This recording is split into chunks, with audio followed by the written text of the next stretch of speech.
दशरथ जी महाराज अयोध्या के राजा हैं। अवधपुरी रघुकुल मणि राव,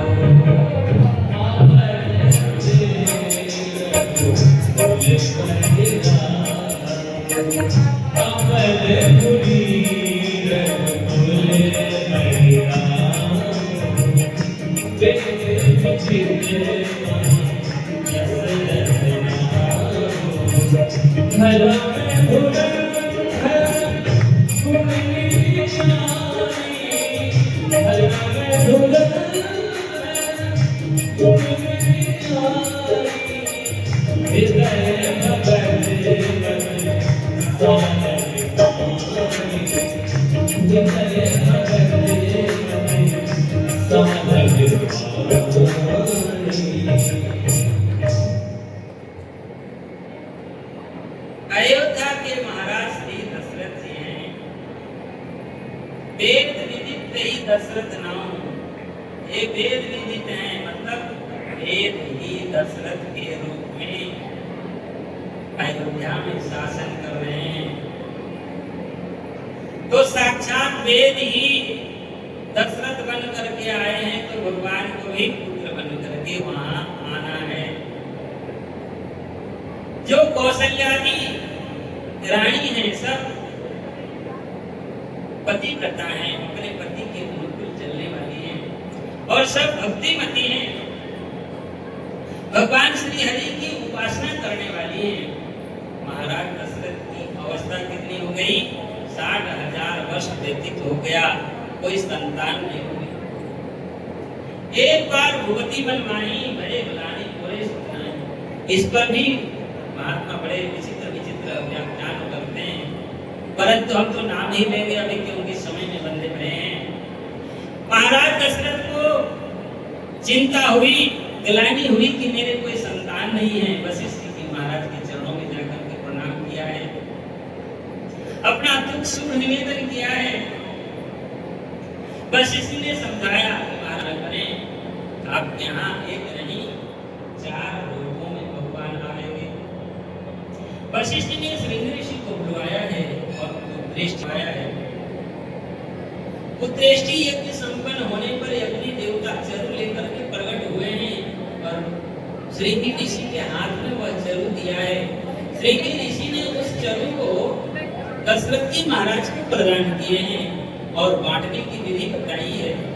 दशरथ जी महाराज ने उस चरु को अपने 3 रानियों में विभाजित करके उनको दे दिया है और उस चरु को 3 रानियों ने ग्रहण किया है और उस चरु के प्रताप से भगवान श्री हरि ही 3 माताओं के गर्भ में आए हैं और 3 माताओं के गर्भ में आने से 3 माताओं का तेज बढ़ गया है और इस प्रकार से वे सुशोभित हो रही हैं। शोभा शील तेज की खान है ये तीनों। और भगवान ने देखा है कि अब सुंदर चैत्र माह आ गया है, नक्षत्र 9वीं तिथि आई है। 9वीं तिथि को 9वीं को दोपहर 12 बजे सारा का सारा ग्रह छत्र अनुकूल सब पड़ गए हैं। सुंदर शीतल मंद मंद वायु प्रवाहित हो रही है। सारी की सारी प्रकृति आज भगवान के स्वागत में अनुकूल है, एकदम आनंदित हो रही है, हर्षोल्लास में सब आनंदित हो रही हैं। और भगवान उस 9वीं तिथि में दोपहर के समय मां कौशल्या के सामने प्रकट हुए हैं। प्रकटे कृपाना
सरकार की जय।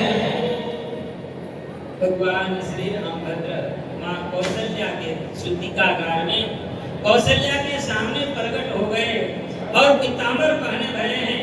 आज माँ कौशल्या भगवान श्री हरि को देख करके और कह रहे हैं कि जिनके रोम रोम में करोड़ों करोड़ों ब्रह्मांड लटकते रहते हैं, ऐसा वो परमात्मा मेरे गर्भ में समाया कैसे? सो मम वसुवार उपहासी, ये जगत के लिए उपहास का विषय है। सारे संसार को अपने गर्भ में रखने वाला वो परमात्मा मेरे गर्भ में कैसे समाया? माँ को ज्ञान हुआ, उन्हें स्तुति की। माँ ने कहा कि प्रभु आप तो बालक बनिए। ठाकुर जी ने कहा कि हम बालक क्यों बने? आप बालक बनिएगा तभी आपको आनंद मिलेगा। तो भगवान बालक बन गए। ठाकुर जी ने कहा कि महाराज माँ अब तो ठीक है। माँ कौशल्या ने कहा कि बालक वस्त्र आभूषण धारण करके थोड़ी पैदा होता है, अपना शरीर से वस्त्र हटाओ। ठाकुर जी ने वस्त्र भी हटा लिया। कौशल्या कहती है कि फिर रो। प्रभु हमारे राम जी ने कहा कि माँ मेरे ऊपर कोई आपत्ति विपत्ति आवे तब तो हम रोवे, कोई आपत्ति तो हमारे पास है नहीं, क्यों रोवे? कौशल्या माँ ने कहा कि नहीं, जब बच्चा बनना पड़ता है ना तो रोना पड़ता है।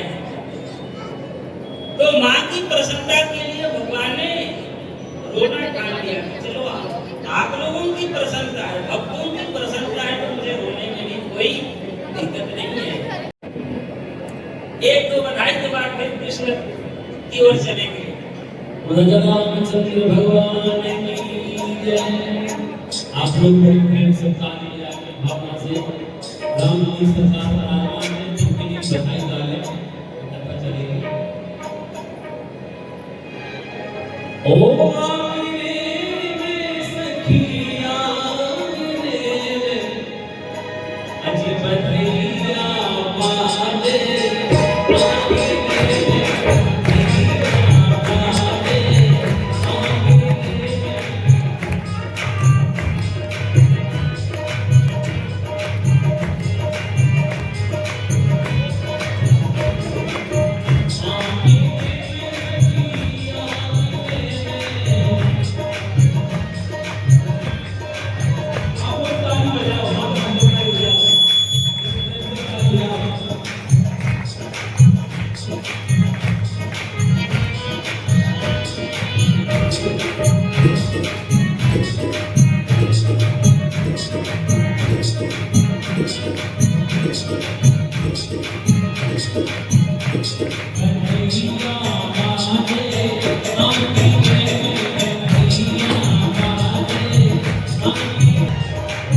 चंद्रमुखी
Yeah.